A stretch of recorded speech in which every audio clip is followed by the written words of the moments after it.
한 남자가 의류점에서 옷을 훔쳤다고 하는 이유로 재판에 넘겨지게 되었습니다.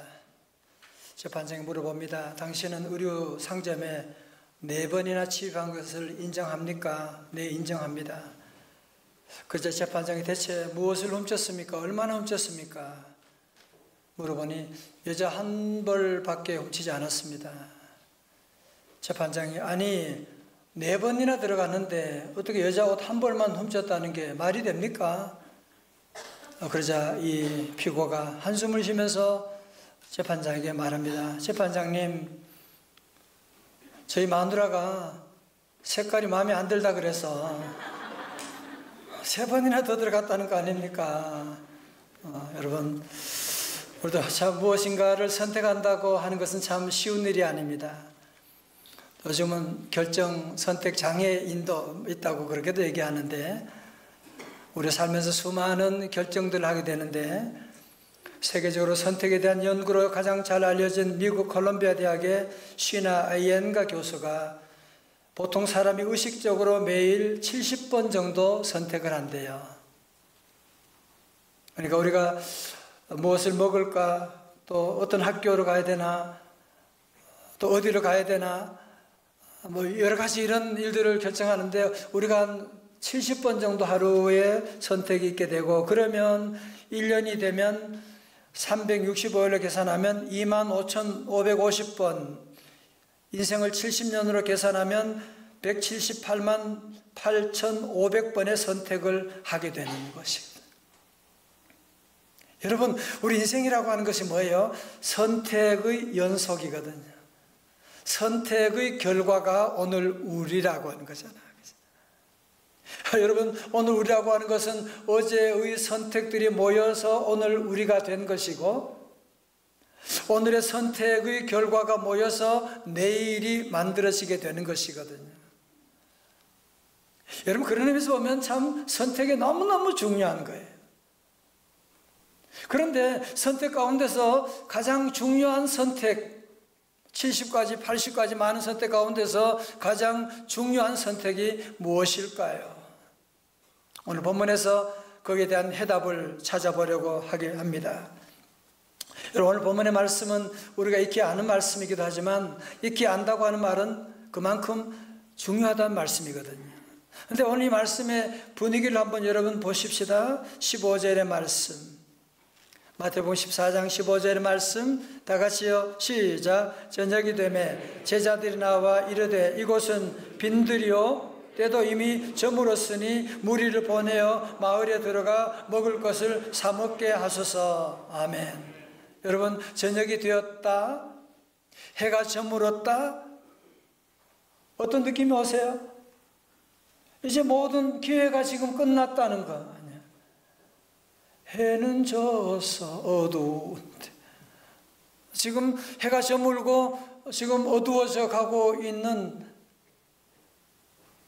모든 것이 이제는 끝났다고 하는 그런 생각이 드는, 그리고 공간적으로는 빈들이다. 빈들은 헬라어 에레모스로 황량한 광야를 말하는 것이로 거기에는 먹을 것도 풀 한 포기도 없는 곳입니다. 자, 여러분, 한번 상상력을 동원해서 오늘 여러분 같이 한번 2000년 전에 베세다, 갈릴리 베세다를 한번 가보도록 하시겠어요? 갈릴리 베세다는 갈릴리 바로 그 위에, 바다 위에 있는 그런 곳인데요. 여기에 지금 해가 저물었고 빈들이고 먹을 것이 하나도 없는 그곳에 수많은 사람들이 모였는데, 얼마나 모였느냐? 수십 명, 수백 명이 아니라 남자 장정만 5,000명이라고 하니까요. 그렇게 본다면 여자들 어린아이까지 다 합하게 되면 한 10,000명이 좋게 넘는 엄청난 많은 무리들이 그곳에 모이게 되었던 것입니다. 그런데 지금 저들이 가지고 있는 게 뭐예요? 17절의 말씀, 제자들이 이르되 여기 우리에게 있는 것은 뭐밖에 없어요? 떡 5개와 물고기 2마리 뿐이니이다. 정말 기가 막힐 노릇입니다. 사랑하는 성도 여러분, 오늘 우리도 지금 2022년 코로나 가운데 시작한 날이 얼마 전에 같은데 벌써 이렇게 한 해가 저물어가는, 올해도 이제 2달밖에 남지 않았습니다. 누가 그런 얘기를 해요. 코로나는 하루하루는 참 길게 느껴지는데 이 한 달, 2달은 왜 이렇게 빨리 가는지 모르겠다고 하는데 너무 빠르게 지나가고, 하지만 우리의 삶에 정말 누구보다도 열심히 최선을 다하여 살아왔는데 지금 내가 가진 열매는 보리 5개와 물고기 2마리밖에 없는, 정말 내가 지금 남은 것이라고 하는 너무 보잘것없는 것밖에 남지 않았다. 혹시 그런 절망 가운데 있는 분은 계시지 않습니까? 그런데 보세요. 해저물어가는 광야에 절망으로 가득 차 있는 이곳을 누가 찾아왔느냐? 마태복음 14장 13절의 말씀 같이 봅니다. 시작. 예수께서 들으시고 배를 타고 떠나사 따로 빈들에 가시니 무리가 듣고 여러 고을로부터 걸어서 따라간지라. 아멘. 여러분, 오늘 말씀에 보면 예수께서 들으시고 그러잖아. 뭘 들었다는 거예요? 오늘 여러분의 앞에 문장을 보게 되면 앞에는 하나님도 없는 헤롯 왕이 민중들의 배고픔을 아랑곳하지 아니하고 생일 잔치를 벌여가지고 배 터지게 먹고요, 그것도 모자라서 자기에게 바른 소리 한다고 세례 요한의 목까지 잘라버린 이런 헤롯이 있었는데, 하나님 아들 예수님은 그런 헤롯의 생일 잔치에 가신 것이 아니라 배고픈 민중들을 향해서 우리 주님은 찾아가시게 되었다고 하는 말씀. 여러분, 그렇습니다. 오늘 저와 여러분, 정말 우리가 부족하고 보잘것없는 우리의 모습이, 세상 사람들은 다 화려한 것을 좋아하지만 우리 주님은 그렇지 않아요. 오늘 절망과 연약함 가운데 주님 앞에 나온 여러분 한 분 한 분 우리 주님도 친히 찾아오시는 줄로 믿습니다. 자, 그래서 예수님이 가시니까 예수님을 따라온 사람들의 무리가 남자 장정만 한 5,000명이 넘었다는 겁니다. 자, 이렇게 해는 저물었지요. 먹을 것은 없지요. 그러니까 예수님 제자 가운데 똑똑한 제자들이 한마디 합니다. 여기는 빈들이고 날도 저물었으니 인근 마을로 가서 각자 사 먹을 수 있도록 하는 게 좋지 않겠습니까? 그렇게 말하고 있는 거예요. 여러분, 여기의 말은 그럴듯하지만 여기에 문제가 있는 것은 뭐냐? 각자 마을로 가서 돈 있는 사람은 물론 사 먹을 수가 있겠지만 돈 없는 사람은 먹지 말라고 하는 겁니까? 굶으라고 하는 거예요. 이것이 바로 천박한 자본주의의 모습이 아닙니까? 그렇지만 예수님은 이때 뭐라고 말씀합니까? 16절에서 예수께서 이르시되 갈 것 없다 너희가 먹을 것을 주어라. 여러분, 이때 제자들이 얼마나 당황했겠어요, 그죠? 뭐라고요? 우리가 먹을 것을 주라고요? 우리가 뭐가 있는데요? 우리에게 뭐가 있는지 없는지 주님이 잘 아시면서 무슨 말씀을 그렇게 하세요? 그 제자 가운데 아주 똑똑하고 계산 잘하는 빌립이라고 하는 제자는요, 요한복음 6장 7절에 보면 그는 얼른 잔머리를 굴려서 계산을 합니다. 빌립이 대답하되 각 사람으로 조금씩 받게 할지라도 200데나리온의 떡이 부족하리이다. 그는 예수님 말씀하시자마자 얼른 계산해 보는 거야. 여기 있는 사람 떡 한 조각씩 나누어 준다고 할지라도 200데나리온, 한 데나리온이 하루 일당으로 본다면 넉넉하게 쳐가지고 그러면 한 2천만 원 된다고 치자. 그러면 그 돈이 없을 뿐더러 그 돈 가지고 여기 있는 수만 명의 사람들을 어떻게 먹일 수가 있단 말입니까? 여러분, 빌립의 말이 그럴듯하지 않습니까? 그죠? 거기 많은 사람들, 보리떡 5개, 2개, 물고기 2마리밖에 없는데 뭘 어떻게 하자는 거예요? 여러분, 그렇지만 오늘 본문에서 아주 중요한 것, 빌립은 계산을 너무너무 잘했어요. 그렇지만 빌립이 계산할 때 한 가지 빠진 게 있어. 빌립이 뭐를 빠뜨리고 계산했나요? 찬양대? 예수님. 찬양대 최고예요. 맞았어요.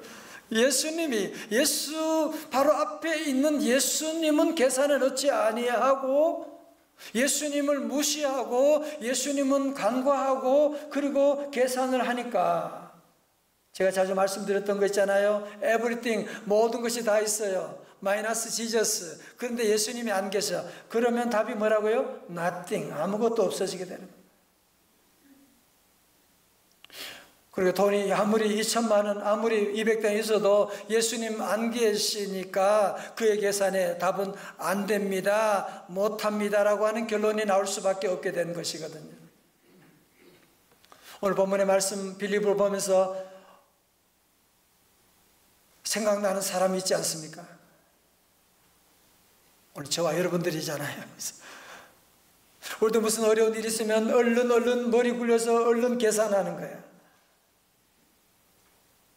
뭐든지 일이 생기면 계산해요. 그러나 예수님을 빼고 계산할 때가 우리 안에도 얼마나 많이 있었습니까? 여러분 자녀도 예수님 빼고 자녀 보게 되면 우리가 앞으로 어떻게 큰일 났네. 우리 사업도 예수님 빼고 마이너스 지저스 하게 되면 결론은 nothing이 되어버리고 말게 되는 것이거든요. 사랑하는 성도 여러분, 오늘 이렇게 빌립, 계산 잘하는 빌립도 있지만 안드레라고 하는 제자도 있었는데요, 그는 예수님께서 너희가 먹을 것을 주어라 하니까 그 말씀을 마음에 새기고, 어떻게 우리가 줄 수 있는 게 뭐가 있을까? 주님 말씀에 순종해서 여기저기 찾아보는 거예요. 그러니까 그때 한 어린아이가 보리떡 5개, 물고기 2마리를 가지고 와서 주니까 안드레가 이것을 얼른 가지고 예수님께 와서 드리면서 하는 말씀이 17절 말씀이거든요. 우리 다 같이 읽어요. 시작. 제자들이 이르되 여기 우리에게 있는 것은 떡 5개와 물고기 2마리 뿐이니이다. 주님, 이거 별거 아니지만 이거라밖에 없습니다. 어떻게 해요? 라고 주님께 내오니까 우리 18절에 주님께서 뭐라고 하십니까? 이르시되 그것을 내게 가져오라 하시고, 19절의 말씀, 우리 성경에는 주어가 생략되어 있지만 원문에 예수님이 주었어요. 예수님께서 무리를, 시작, 무리를 명하여 잔디 위에 앉히시고 떡 5개와 물고기 2마리를 가지사 떡을 떼어 제자들에게 주심에 무리에게 주니 아멘. 여러분 오늘 줄쳐요. 하늘을 우러러 축사하시고. 여기 제일 중요한 단어예요. 하늘을 우러러 축사하시고. 자, 여러분, 그런데 축사하시고라고 하는 단어를 어떤 분들은 축복한다는 단어로 생각하는데, 여러분 원어에서 보면 유카리스테오로 축복하다고 하는 뜻이 아니라 감사하다, 땡큐, 그런 감사하다라고 하는 뜻이거든요. 여러분 사실은 이 말씀 때문에 시험 드는 사람 많거든요. 믿지 않은 사람들 가운데 보면 말이 안 되잖아. 그런데 만약에 사람들이 썼다면 이 성경 살짝 지웠거나 살짝 그냥 기록하고 넘어갔겠지요. 그러나 이 말씀을 사복음에 다 기록한 것은 뭐냐? 우리 하나님이 기록하셨다는 것이에요. 이렇게 기록한 이유가 무엇이냐? 이 말씀은 오늘 저와 여러분에게도 하늘을 우러러 감사 기도하게 되면 오늘 저와 여러분의 삶에도 오병이어의 기적의 역사가 일어나게 될 줄로 믿습니다. 제가 미국에서 목회할 때 미국 워싱턴주 스포켄이었거든요. 거기에 위드월스 대학이라고 하는 기독교 사립대학이 있습니다. 거기에 제랄드 시자라고 하는 교수님이 계세요. 저도 알고 지냈던 분이신데요. 이분이 쓴 책이 있는데 하나님의 뜻이라고 하는 책인데, 거기서 자기 얘기를 하는데 1991년 미국 아이다호 시골에서 아내, 어머니, 4자녀를 태우고 운전하고 가는데 갑자기 앞에서 음주운전차가 와서 부딪혀가지고 졸지에 그 자리에서 아내, 어머니, 4살 된 딸을 잃게 되었습니다. 2살 난 딸은 중상을 입었습니다. 여러분, 목사님은 이 두 아들과 함께 살아났지만 납득할 수 없는 사고로 인해서 너무 큰 충격을 받아서 거의 2년을 폐인처럼 지내게 됩니다. 아니, 생각해 보세요. 아니, 어떻게 그런 일이, 운전자가 와서 들이받아서 그만 아내와 어머니와 사랑하는 어린 딸을 잃게, 4살 난 딸을 잃게 되는. 정말 제정신이겠습니까? 이분이 2년 동안 폐인처럼 지내면서 그가 가졌던 질문이 무엇이냐? 하나님의 뜻이에요. 아니, 하나님, 도대체 당신의 뜻이 무엇입니까? 하나님의 뜻이 어디 있습니까? 그 질문과 함께 2년을 씨름했던 교수님이 다시 일어섰습니다. 하나님의 뜻을 깨달아서 있을까요? 아닙니다. 그는 여전히 하나님의 뜻을 모르겠다고 했습니다. 그렇다면 이분을 다시 일으킨 것은 무엇일까요? 그렇게 신비하게 느껴졌던 하나님의 놀라운 뜻이 어느 날 데살로니가전서 5장 18절의 말씀을 읽는 가운데 신비롭게 그에게 다가왔습니다. 데살로니가전서 5장 18절 말씀 여러분 다 기억하시죠? 다 함께 크게 시작. 범사에 감사하라. 이것이 그리스도 예수 안에서 너희를 향하신 하나님의 뜻이니라. 아멘.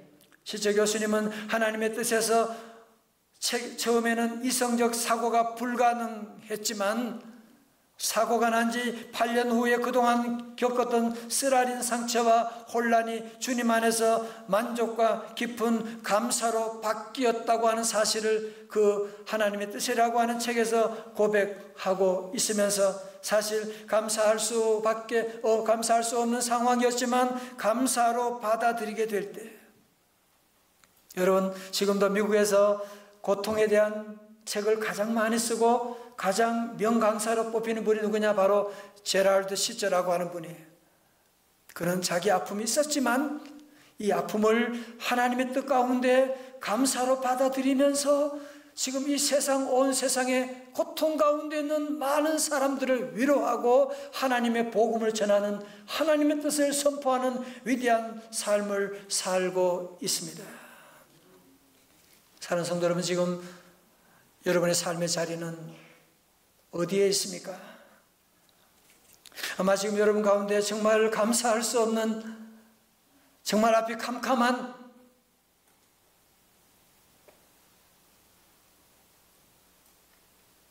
자녀 키운 분들은 어떻게 해야 될지 모르겠어, 목사님. 어떻게 키워야 될지 모르겠어. 건강 문제로 요즘 수많은 건강들이 알지도 못하는 여러 가지 질병들이 찾아오고, 환율은 높아지고 은행 대출 이자는 점점 높아지고, 정말 말할 수 없는 여러 가지 많은 아픔 가운데 있는 성도들이 우리 안에 계실 거예요. 어떤 분들은 감사하라 이런 설교 들을 때 제일 짜증이 난대요. 정말 목사는 저렇게 상황을 몰라가지고 정말 속상하다고 하는 그런 분도 계시지만, 저는 여러분께 다시 말씀드리지만, 우리가 왜 약을 먹어요? 왜 약을 먹어요? 아프니까. 왜 우리가 감사해야 돼요? 우리의 삶이 너무너무 힘들기 때문에 그래요. 여러분의 삶이 너무 힘들고 어렵기 때문에 감사라고 하는 약을 여러분이 선택해야 다시 일어날 수가 있지. 이 어려운 문제들을 가지고 계속 분석하고 비난하고 원망하면 이 문제가 점점 꼬여져 가게 되고, 여러분 그러면 보첼리 같은 그런 위대한 가수가 나올 수 있겠어요? 사랑하는 성도 여러분, 정말 세상을 보면, 환경을 본다면 감사 제목이 나오지 않지요. 그러나 우리 모든 성도들 다시 한번 하늘을 우러러 아버지여 감사하나이다. 다 같이 감사하나이다. 다 같이 아버지여 감사하나이다. 영어로 Father I thank you. 시작. Father I thank you. 주님께 감사하고. 회사 많이 힘드시죠? 그래도 감사하면서 회사 다녀보세요.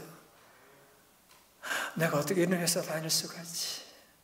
그러면 천국이 만들어져요. 여러분 자녀를 잘 키우는 비결이 뭐냐고요? 감사하면 돼요. 정말 너무너무 답답해. 그냥 잔소리하고 싶은 그런 마음이 있지만 진심으로 하나님께서 이 자녀를 내게 보내주셨다고 하는 원초적인 여러분이 감사를 하나님께 드리면 아이들이 알잖아요. 엄마가 잔소리 미워하는 거하고 사랑하고 감사하는 마음을 왜 모르겠어요? 그러면 아이들이 변하게 돼요. 여러분 사랑하는 남편에게 좋은 선물 주고 싶으세요? 보약해 주고 싶으세요? 아니, 안 해도 괜찮아요. 감사만 하면 돼요. 여보 너무너무 고마워. 종일 우리 가족 위해서 수고하고. 우리 남편 되신 분들은 아내에게 좋은 선물 무슨 백 무슨 이름 뭐예요? 또 그런 백 같은 그런 거 필요 없어요. 그런 거 물론 하면 좋긴 하지만 그죠? 그러나 여러분들이 아내에게 여보 너무 고마워. 나 같은 사람 만나서 이렇게 고생하고 우리 집이 이렇게 당신 때문에. 여러분 아내에게 감사함만 얘기하면 아내에게 꽃이 피어나게 되는 거예요. 감사하게 되면. 11월은 우울한 달이라고 합니다. 공휴일도 없고 또 11월에 매스컴들은 지금보다 더 엄청난 그런 재앙이 지금 몰려온다. 경제적인 위기가 찾아온다. 그런 얘기도 하고 우리 사회가 점점 뒤숭숭한 이런 어려운 때에 있습니다. 그래서 저는 여러분을 섬기는 하나님이 세우신 종으로서 우리 11월은 우리 성도들이 작년에 이어서 11월 한 달은 감사의 달로 선포하기를 원합니다. 다 같이 아멘. 우리가 옛날에는 감사절 한 주일만 주님 감사합니다. 감사 헌금하고 땡 하고 끝냈는데 이제는 그러면 안 돼요. 여러분 이번 한 달 동안 매일매일 매 순간마다 11월 한 달 나와 예수님과 함께 예수님 모시고 하늘 우러러 감사하는, 물론 감사할 일이 없음에도 불구하고 여러분이 의지적으로 감사를 표현하고 감사를 말하고 나가 보십시오. 우리의 작은 것이지만 여러분이 오늘 이 제자들처럼 이웃에게 작은 것이라도 나누며 살아가시게 되면 우리의 하나님께서 간섭하셔서 오병의 놀라운 기적 역사를 시작하실 줄로 믿습니다.